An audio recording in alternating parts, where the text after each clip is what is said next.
evening. My name is Maine Castillo, and I'm Town Hall's program manager. On behalf of the staff at Town Hall Seattle and our friends at Elliott Bay Book Company, it's my pleasure to welcome you to our presentation with Timothy Frye and Michael Rawding. As we get underway, I would like to acknowledge our institution stands on the unceded traditional territory of the Coast Salish people, particularly the Duwamish. We thank them for our continued use of the natural resources of their ancestral homeland. We are so glad that you have joined us tonight. Tonight's conversation will run about 60 minutes, including Q&A. To submit your question for the Q&A portion of the event, please enter meet.ps/Frye or scan the QR code right now on your smartphone, with your smartphone. We'll drop this link in the chat and remind folks where to go when we get to Q&A. We can't guarantee that we'll be able to address every question, but we will try to get to as many as possible. You can help us by keeping your own question concise. For those who would like to view the program with closed captions, click the CC button in the bottom right corner of the video player. Town Hall is adding new events and podcasts every day. Tomorrow night, in a virtual talk co-presented with the Henry M. Jackson Foundation, the Honorable Jeffrey S. Sutton and Senator Joe Wen discuss who should decide the law, federal or state governments. And next week, a new season of our Town Music series kicks off with the dynamic chamber music of Publi Quartet, held both in person and live streamed. Visit our website to join our email list and get the latest updates as more programs are added throughout the season. Town Hall's work is made possible through your support and the support of our sponsors. Our civic series is supported by Real Networks Foundation and True Brown Foundation. Town Hall is also a member-supported organization, so I'd like to thank all of the members who are joining us. If you share Town Hall's vision of a community strengthened by discussion about civics, science, and culture where everyone has a voice, please consider supporting us by donating or becoming a member. Lastly, you'll absolutely want to dig into tonight's topic by purchasing your own copy of the author's book. Please use the link in the chat below to pick up your copy through Elliott Bay Books. Timothy Frye writes and teaches about the politics of corruption, autocracy, and economic development, usually with a focus on Russia. He is the Marshall D. Shulman Professor of Post-Soviet Foreign Policy at Columbia University and a research director at the Higher School of Economics in Moscow. His books include Property Rights and Property Wrongs, How Power, Institutions, and Norms Shape Economic Conflict in Russia, from 2017, and Building States and Markets After Communism, The Perils of Polarized Democracy, published in 2010. Michael Rawding is the founding partner of GeoFusion, a cross-border advisory firm that helps US and European technology companies. He has served as the president of Microsoft Greater China, Microsoft Japan, and Microsoft Asia. Rawding is currently an executive committee member of the board at the Washington State China Relations Council, a member of the National Committee on US-China Relations, and an executive committee member of the Microsoft Alumni Network. He previously served on the board of governors at the Monterey Institute of International Studies and as a board member of Town Hall Seattle. Frye's new book, Weak Strongman, The Limits of Power in Putin's Russia, is the subject of this evening's talk. Please join me in welcoming Timothy Frye and Michael Rawding.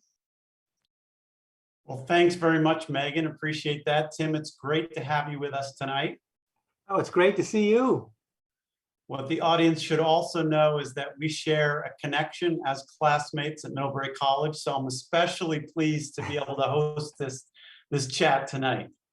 Yeah, one of the great things about doing this book is, getting back in touch with people who I haven't seen for a while, and Michael is really one of the people I'm really glad to see again. Thanks. So, Tim, before we get into the book, there's so much to talk about. I'm sure folks have been following the news lately, and they would notice that there has been some reporting of Russian troops massing again along the Ukrainian border. And even just today, it was announced that Belarus will be conducting joint military drills with Russia in this area. So what is your take on this development? How do you expect it to unfold? And maybe you can place it in kind of the broader context for us. So it's a very worrying development. Thanks very much for the introduction and the question. Studying Russia, it's never a dull moment. And this buildup of around 100,000 troops near the Ukrainian border is particularly worrying. The US government has warned allies in Europe that they feel that the likelihood of a conflict is much higher than it's been in the past. And one of the main reasons for that is in April, in May, we saw a similar massing of Russian troops on the Ukrainian border, but it was done in a very open fashion and it was done very gradually. And it was really a signal to the Ukrainian government to change its policies. They had been trying to draw attention to the annexation of Crimea, and they had recently punished some business people who were close to Mr. Putin who operate in Ukraine. And eventually, the US agreed to hold a summit with Mr. Putin, and the threat faded. That Russian troops have returned so quickly to the border suggests the very worrying idea that they actually might be used. Because if Putin keeps bringing troops to the border without using them, then the power of military coercion goes way down. So I think that's what really worries observers in Europe, in Kiev, and in Moscow. Mm. You know, we have seen an increased level of engagement between the new administration, the Biden administration, and Russia. So what do you think they can and should be doing, the US and of course the EU and NATO, at this stage, in your view? Right, so we have seen, in contrast to the last 4 years, the beginnings of negotiations on strategic stability, on cybersecurity, and on regional problems in Europe mostly. And the talks that they're taking place is important. They have not achieved very much so far. And one of the problems is that the Biden administration has really tried to focus on China.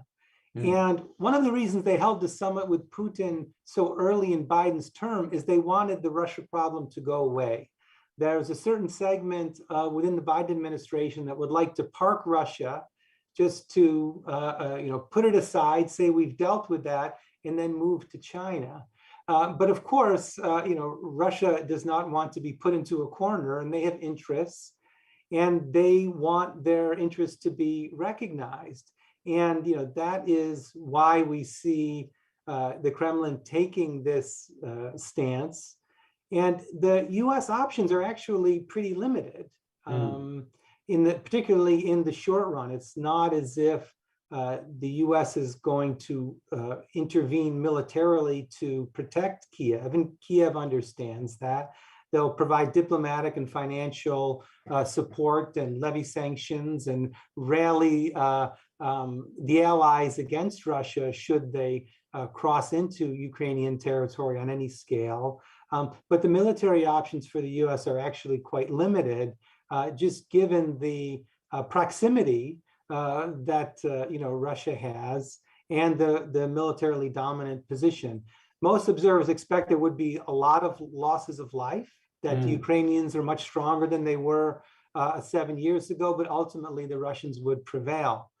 So it's really a situation that we should be paying a lot of attention to. Wow. To be followed closely. Yeah. Sobering. Yes. Sobering way to start off the conversation. No, indeed. Well, let's turn to the book, because it's fascinating. It's very timely.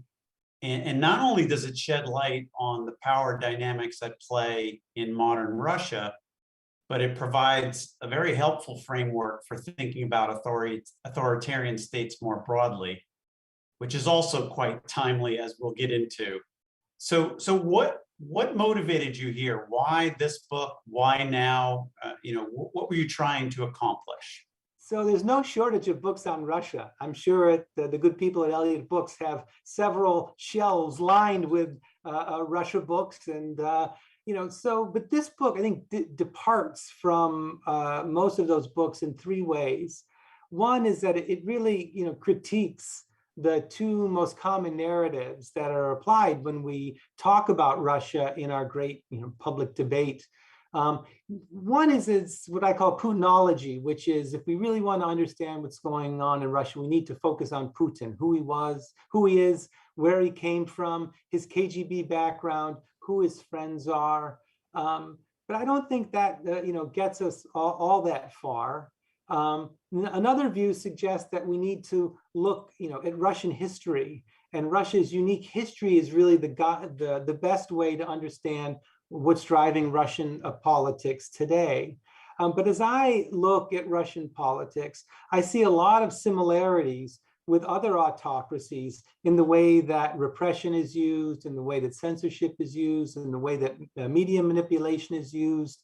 And I think of looking at Russia in comparative context, I think sheds light on a lot of problems that paints a much more nuanced picture of the kinds of difficult trade-offs that Putin has to face.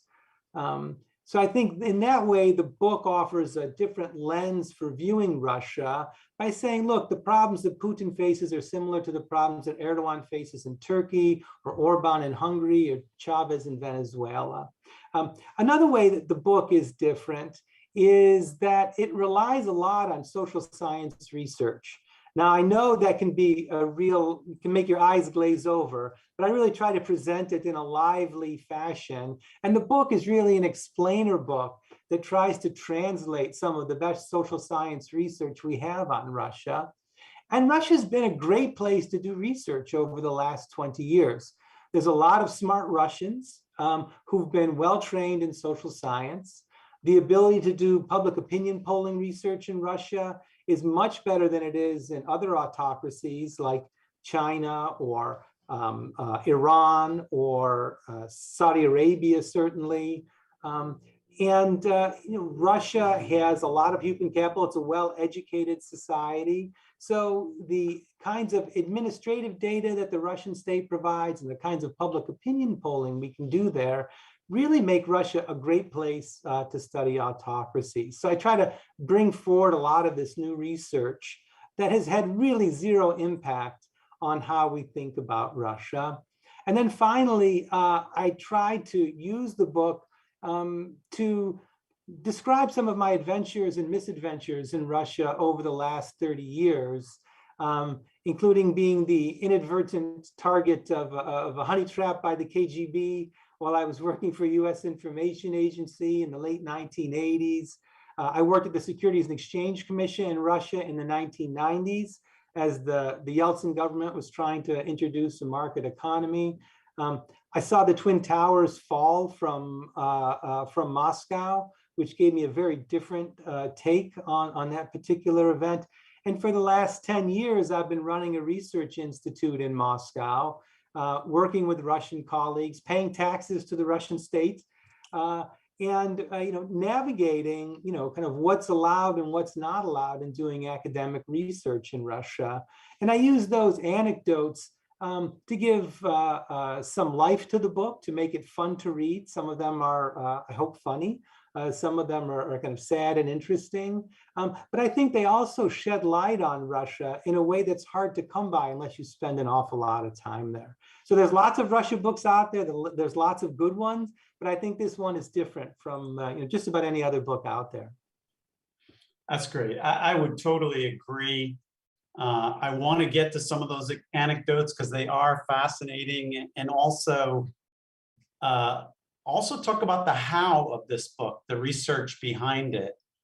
But before we go there, let's spend a little time on one of the sort of fundamental arguments, which is that Putin, like other autocrats, faces these constraints on power. And there's this dynamic between pleasing the masses on the one hand and dealing with the elites and keeping them happy on the other hand. And these two often are in conflict with one another, but are critical in order to maintain his grip or their grip on power. And you've got some fantastic examples of this dynamic in the election domain, in economy and foreign policy. why don't you just unpack this dynamic for us a little bit more? Because I think it's very, very helpful more broadly, and maybe talk about some of the examples in those areas. Yeah, thanks a lot. I mean, the main takeaway from this book is that if you want to understand Russia, you need to look beyond Putin and see how he manages these dual trade-offs that all autocrats face, which is the threat from mass protest, which is one way autocrats lose power. Another way is they're overthrown by their inner circle. And the tricky part is that resolving one of these problems often makes the other one worse. So one example that it comes from the economy, where Putin uses corruption to reward the inner circle and to get their backing and keep them happy. But Russia is not a kleptocracy in the sense that they want to steal everything that's not nailed down. Because if the economy collapses, or if economic growth stalls so much that living standards really tumble, this would also present a threat to Mr. Putin. So he has to balance these two competing forces. And this is why I think we see Russia often muddling through, in that Putin wants to make sure that there is some bottom to the Russian economy and that it's not going to collapse. Another way is in terms of electoral manipulation. So Putin wants to manipulate elections enough so that he is able to remain in power and United Russia is able to remain in power. But if you manipulate the elections too much, that signals weakness. And this is what happened in Belarus in 2000, where Lukashenko claimed that he won 82% of the vote. Nobody believed him, and mass protests ensued. And that's something that autocrats— 2020, you mean? Oh, in 2020, yes. Yes. So this is something that autocrats want to avoid. When they also, in terms of manipulating information and using propaganda, they recognize that they're not the first government to try to mislead the Russian public about the true state of affairs, and that Russians are well educated and smart. So they have to mix in enough useful and real news along with the fake news and propaganda so that people keep watching, right? One thing we've seen is that over the last decade, as Russian television has become more propagandistic and less fact-based, public trust in television has gone down, and people are turning to get their news from social media at a much higher rate. So, we often, I think, in our discussions about Putin in the West, have this view that Russian politics work. Putin gets up in the morning, gets his information, gives an order, people fulfill it, and things just happen that way. And the point I want to make in the book is that even though Putin faces no direct public challenger, particularly since Alexei Navalny is now in jail, this doesn't mean that he's able to do whatever he wants. He has to rule this country of 11 time zones with a creaky and corrupt bureaucracy, with these business elites who often have interests that are not aligned with Mr. Putin's, where regional elites are also playing their own games against the Kremlin. And rather than viewing Putin as omnipotent and all-powerful, it's much better to view him as constrained and having to make these difficult trade-offs across a whole range of issues. I think that is much closer to the way politics works in Russia. Mm. So let us talk a little bit about the how here, because you mentioned that you rely a lot on actual on-the-ground surveys, social science research from regular people in Russia. And in a number of cases, this work was done with people that you know personally and have collaborated with over the years. Yes. So what is the process like to get a real sense of what people are really thinking like on the ground in Russia today? And how would you contrast that with, let's say, your early days in this game? Yeah, well, I have a line in the book where I say, some Sovietologists, did a lot with a little, and some Sovietologists did a little with a little.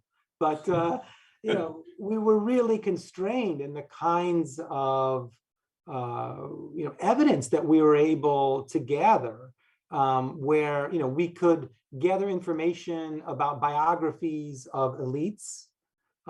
We could look at, our letters written to the editor was a common way to try to think about, what people on the street actually think.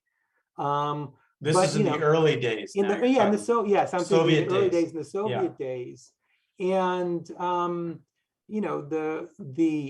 just the ability that we have now to do public opinion, surveys. I just did a survey last year of 23,000 online respondents about support for COVID regulations. And, do people support mask wearing and lockdowns and other kinds of social distancing?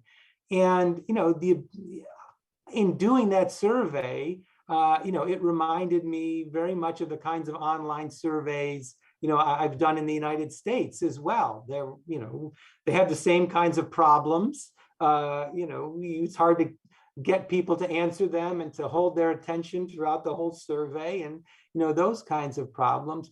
But in a lot of ways, particularly for non-political topics, during public opinion research in Russia is not a problem. As Russian politics have become much more repressive in the last year, I'm really worried about the future. There's an organization called the Levada Center, which they're just my heroes. They have been doing public opinion polling in Russia for the last 30 years through all the ups and downs. And they often publish information that the Kremlin doesn't like. They've been labeled a foreign agent by the Kremlin, but they continue to do their work. And as long as they are able to do their work, there's a viable way to do survey research with a reputable company that everybody recognizes as highly professional. And I hope that they'll be able to continue to work, but the future is very uncertain. There are other public opinion polling companies in Russia that are also quite good, but the Levada Center is really independent and really, very, very high professional. So they're great to work with. Well, I want to ask more about your collaborators through this incredibly tumultuous period.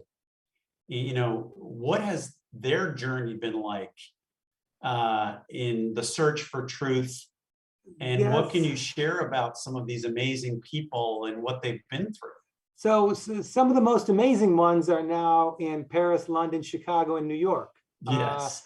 There is no shortage of really talented Russian academics, business people, journalists, commentators who are now outside of Russia's borders, but who would like to go back and who had committed to building their careers in Russia, but for a variety of reasons over the last decade have found it much safer to operate outside of Russia than inside of Russia.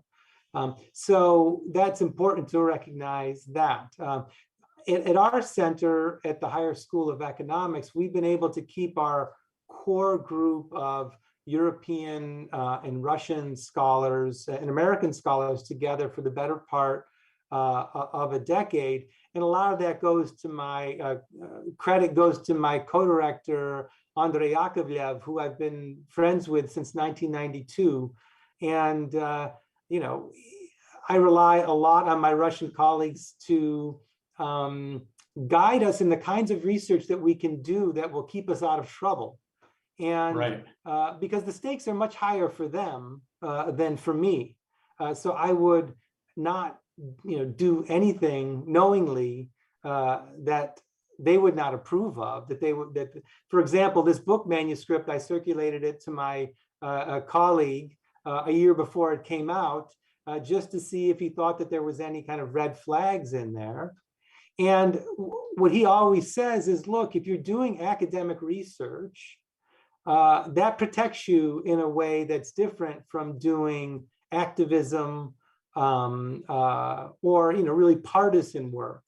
And that's what we want to do. We want to use academic research to inform policymakers, the public, and other academics.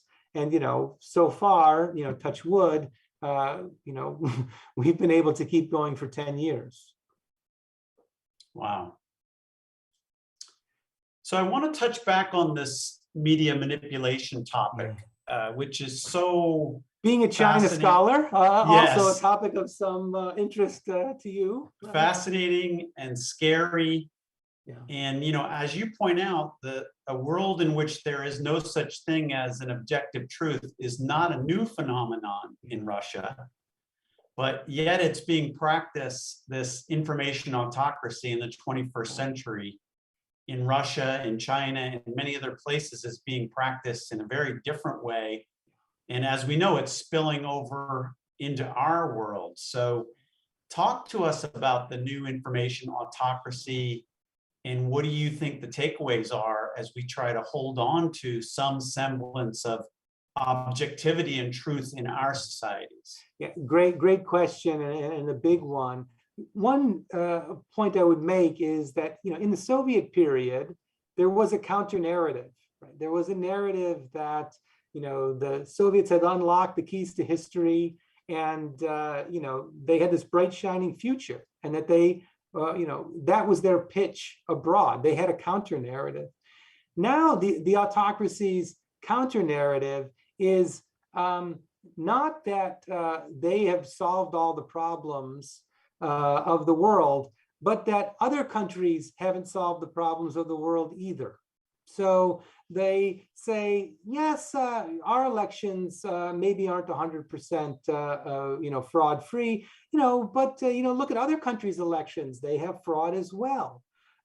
Maybe our media is biased, but look, there's examples of media bias in other countries as well. So the message to the average Russians is not, you should stand up for Russia because our government is legitimate and has the policies that will make your life better. The notion is that why should you fight for your rights or fight for democracy when all governments are corrupt? All elections have elements of fraud in it. Inequality, that's just a fact of life everywhere. And that turn of framing of the problem is very persuasive, particularly given the poor performance of the advanced democracies over the last 10 years, 15 years. It's much easier for Putin to convince the average Russian that it's not worth to sacrifice for democracy and rights when they can point to events like January 6th and say, we don't have those kinds of attempts to overthrow elections in Russia. This is a very powerful message.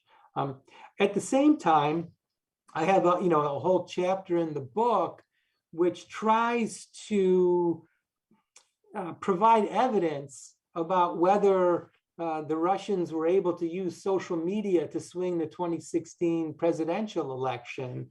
Right. And I think most scholars of elections, are pretty skeptical that, Russian efforts, had much of an impact, given how hard it is to change people's minds in US politics, given how much money and effort was, put into the 2016 election by the Clinton campaign and the Trump campaign. And if you look at the broader picture, Russia's efforts, frightening as they were really, at the margins.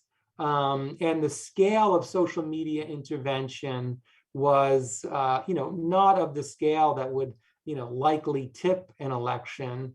Of course, the efforts to hack into election databases is something that is incredibly worrying. But there are answers to solve that, a particular problem. But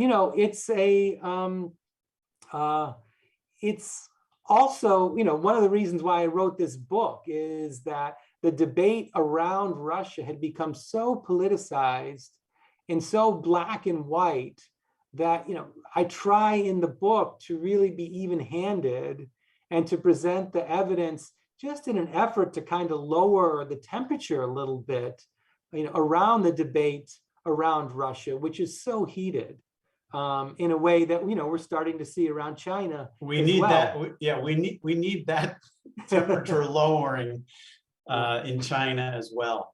Yeah, I think also you point out very persuasively that the efficacy of this misinformation, even within Russia, is waning because people are so much more sophisticated. Yeah. And I think that's interesting for us because we have to be more sophisticated. Yeah, absolutely. I mean, Russians have a lot more experience dealing with this in some ways. And also, it depends a lot on the issue. In foreign policy, it's much more easy to mislead the public. Think of the Iraq War, 2003. That was a classic case where the public was really misled by the U.S. government. And the Russian government is able to mislead the Russian public on foreign policy much more so than on domestic policy. For a decade now, the Kremlin has been trying to blame the economic stagnation on the sanctions, on the West, and Russians aren't buying it. Russians, they know that Kremlin policies have not been very conducive to economic growth over the last decade. And, there's what they call the battle between the television and the refrigerator. Should I believe what I see on television, or should I believe what's in my refrigerator? And when they see, living standards being lower today than they were 10 years ago, no amount of propaganda is really going to be able to persuade people. And even still, even that kind of, attempts to persuade can make attempts to persuade on other issues less effective if people come to see the information put out by the state as just completely biased. So. We've got some questions coming in from the audience, which is great, and I absolutely encourage that. And while we tee those up, I want to ask you to get your crystal ball out. I think people ask you this a lot, which is to talk about Russia after Putin. And you talk about how with these kinds of autocracies, things fall gradually and then suddenly. And I think you refer to the costs of losing power as very steep. So with that in mind, can you give us your take on where we go from here in Russia, and when and under what circumstances might we see some significant change? Right. So, the title of the book is Weak, Strong Man, and the emphasis of the book is on the difficult trade-offs that Putin faces as he governs. The book is not saying that Putin is going to fall from power anytime soon. One thing we know is that these personalist autocrats can hang on to power for long periods of time, even with mediocre economic performance, with high levels of distrust in government, provided the economy doesn't collapse and the security services stay on board. Lukashenko's been in power for almost 30 years. Nazarbayev in Kazakhstan was in power for 29 years. There's something about the post-Soviet region which lends itself to long-lived personalist autocrats. Putin will be 70 soon, but he's in good health. He's likely to stay on after 2024. I think the only conditions when he would step down in 2024 would be if he had a successor that he was confident with, if the direction of the country was positive and the economy was doing better, and there was some institution that he could retire to that would protect him from his successor. And I don't see those three things falling into place by 2024. There's also some literature that suggests that the longer personalist autocrats stay in power, the harder it is to get rid of them, and the more likely they're to die in office or to be replaced by a popular protest, and coups become less likely the longer that, after 20 years or so, coups become much less likely. So we could be, stuck with Putin for, a considerable period of time. What makes the Russian case so interesting, though, is that on the one hand, personalist autocracies, they tend to be replaced by other personalist autocracies, whereas military-led regimes or one-party-led regimes have a much better chance of making a transition to democracy. So this would predict a very bleak future for kind of liberal development in Russia. On the other hand, Russia's well-educated, it's urban, it's relatively homogeneous, and it's relatively wealthy, and it's close to Europe. And all of these things would point in the other direction to suggest that these deep structural factors that we often associate with how countries make a transition from autocracy to democracy are much more favorable for Russia. So Russia will be this testing ground for these two really prominent ways for thinking about how countries become democracies, and it's not as kind of hopeless, I think, as many people believe. Mm. So with the idea that he's going to be with us for some time, we do have a question from the audience asking you to tell us more about what drives him. What is his worldview and what motivates him outside of just keeping power, if there are any things beyond that? Well, keeping power is a big one. Without keeping power, nothing else matters. The same way that we think of, Democratic politicians as just constantly raising money and constantly being worried about the next election. I think the same thing is true for autocratic leaders as well. And they face these, two potential threats.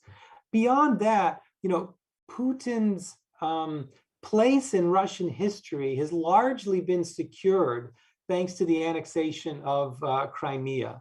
But there is a sense that the mission is unfinished, and Ukraine becoming more Western and rejecting Russia over the last 7 years is really a real foreign policy failure, I think, for the Kremlin. So on the one hand, Crimea was this great success, boosted Putin's popularity, was popular across all segments of Russian society.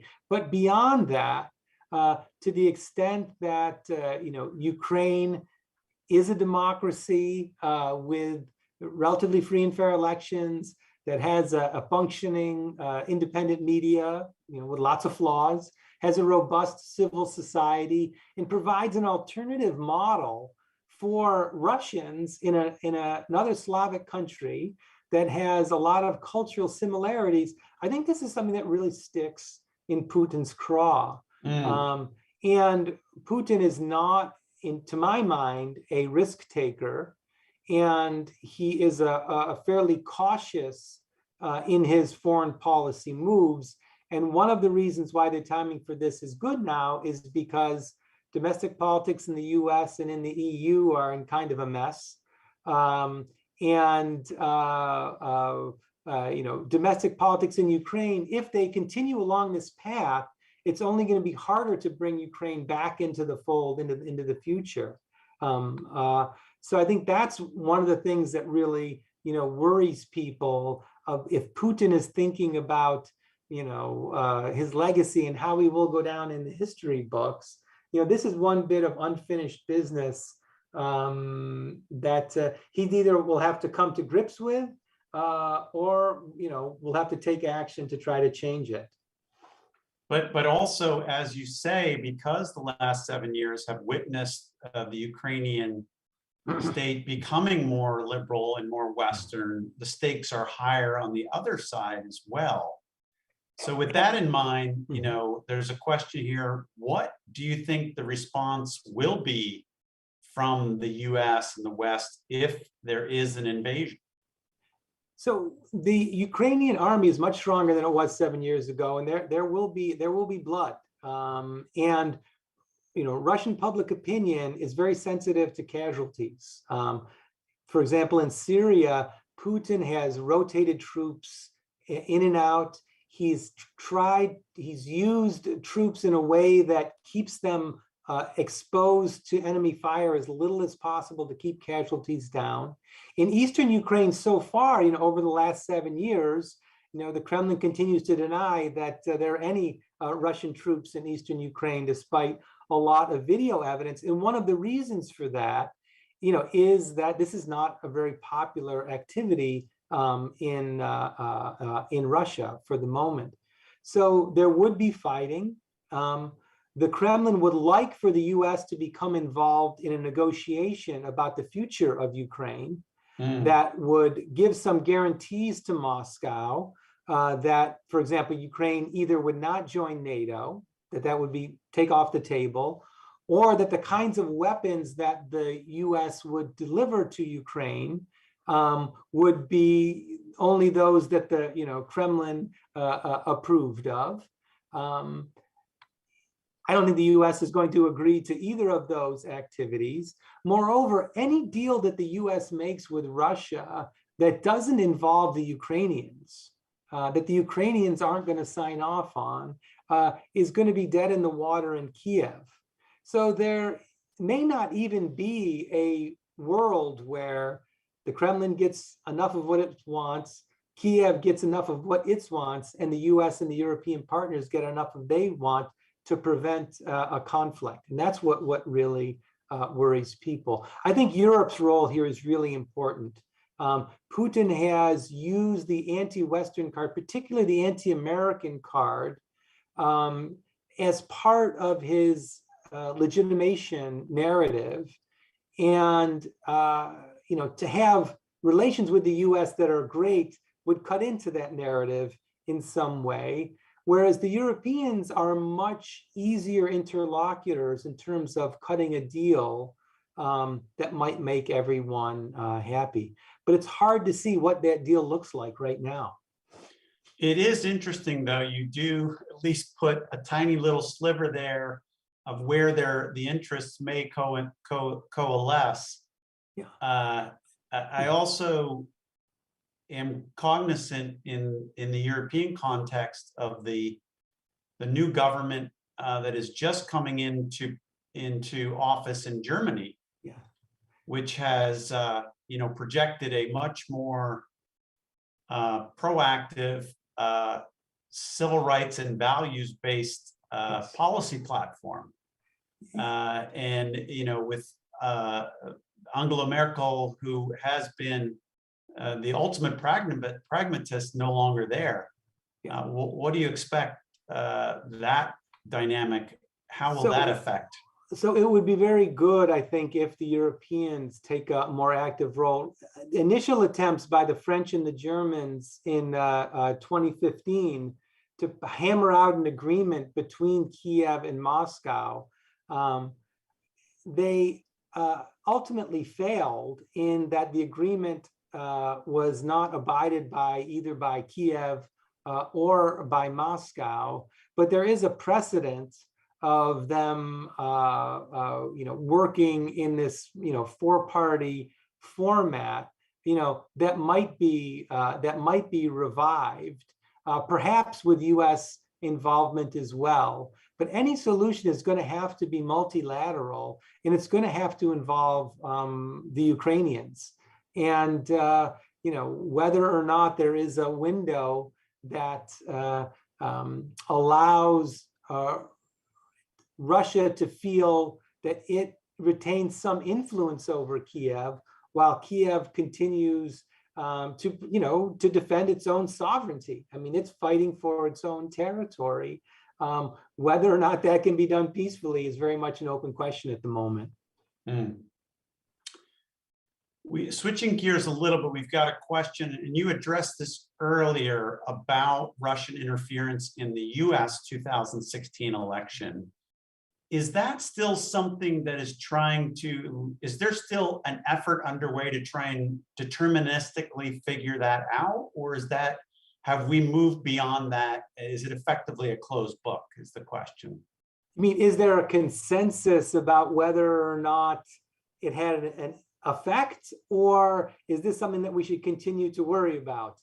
I think there is a consensus among, I think there is a consensus among, election experts that the Russian social media wasn't, much of a factor. The way it might have had an effect is the leaking of the emails of the DNC. Yes. And the way Kathleen Hall Jamieson, a great scholar at UPenn, makes this argument that it wasn't so much the leaking of the material, it was the way journalists in the US kept reporting these leaks as if they were legitimate news, rather than opposition leaks, done by, one of our main rivals.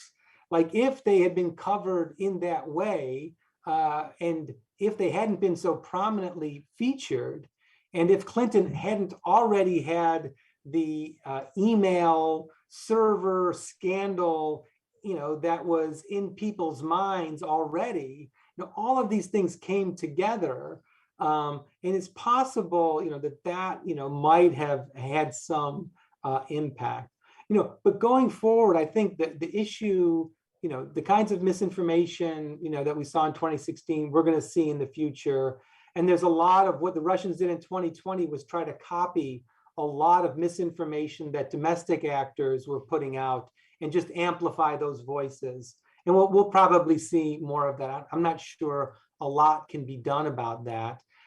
Efforts to harden the election software, that's a really important issue. And that's one of the issues that actually are being discussed right now between, Moscow and Warsaw in these cybersecurity discussions that have begun. Because, Russia has to play defense too. The US is pretty good at this game.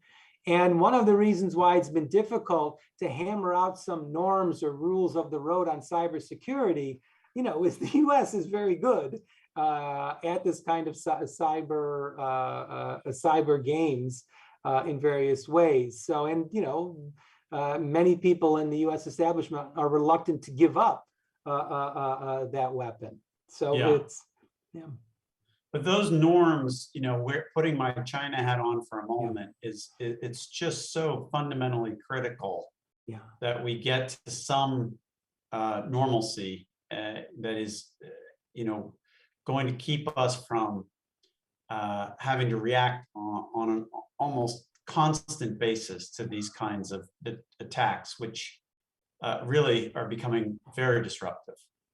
No, I think that's absolutely right. I try in the book to, strike this middle ground to say, yes, this is a big problem, but we also, don't want to exaggerate it or become too alarmist about it. Given that, people said the same thing about the radio, about television. They were the Father Coughlin and the populist, fascist, right-wing hate speech that was so much a part of American politics in the 1930s. The broadcasting of the McCarthy hearings. So whenever there's new technology, we have to be. You would know this better than I. We have to be wary of the hype while also recognizing the potential.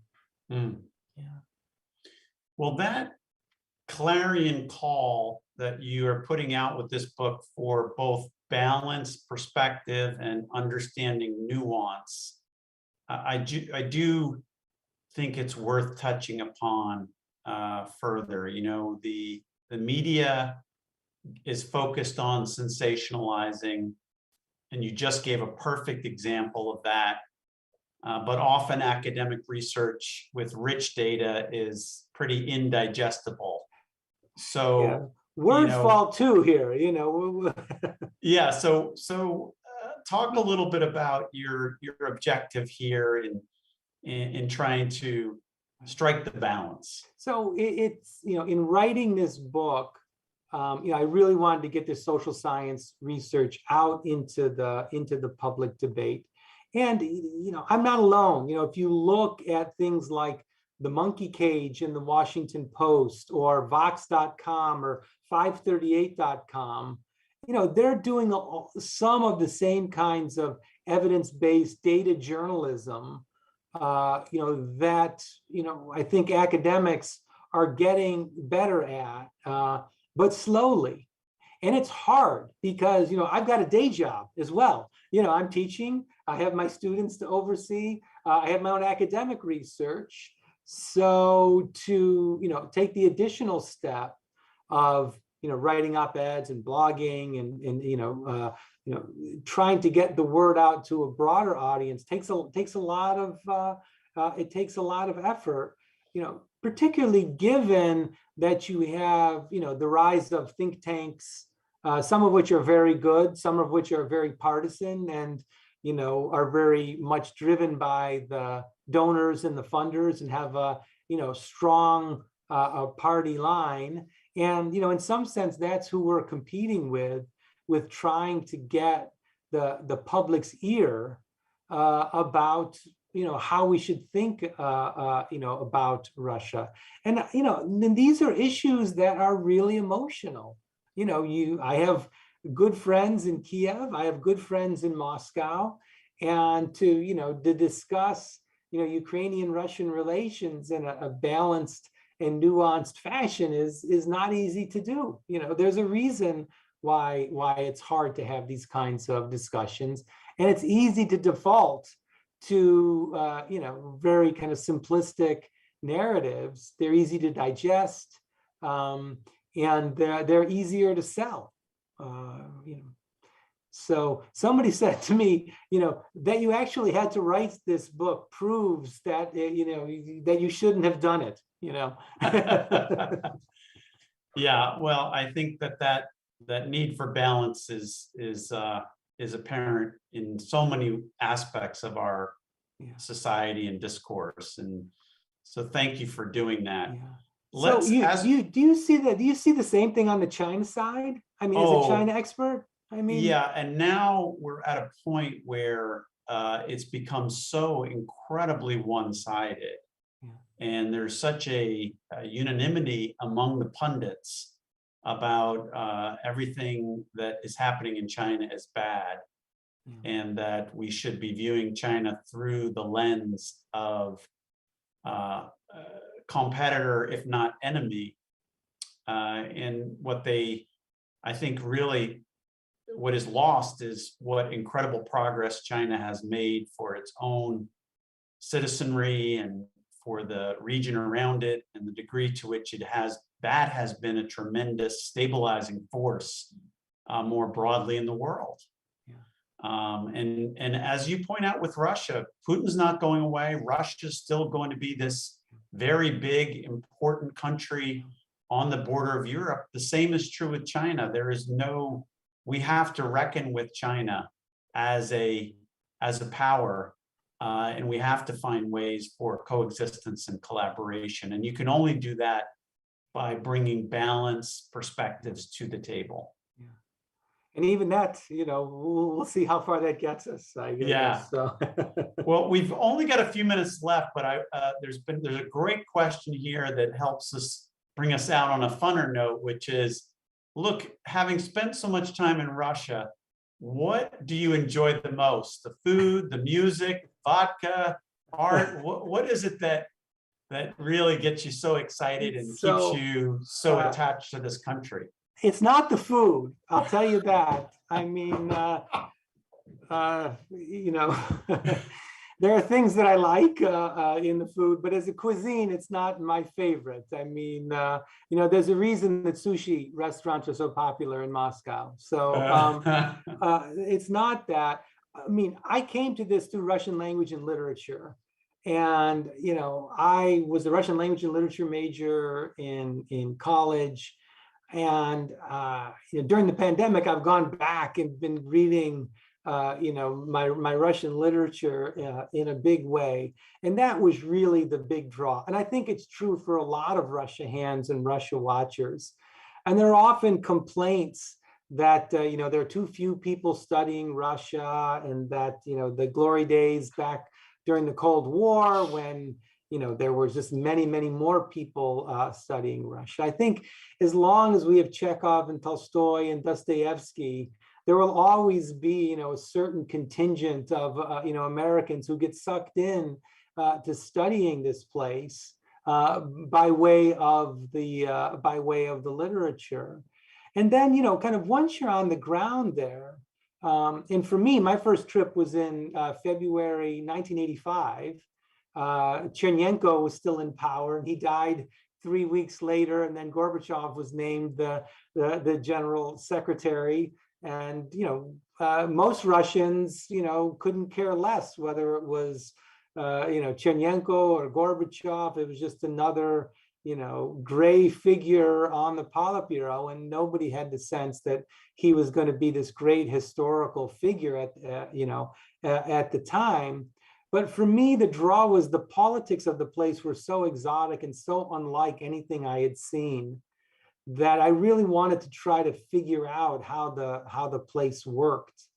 And then, after the collapse of the Soviet Union, for anybody interested in studying, politics and markets and how they work, Russia has just been this gold mine.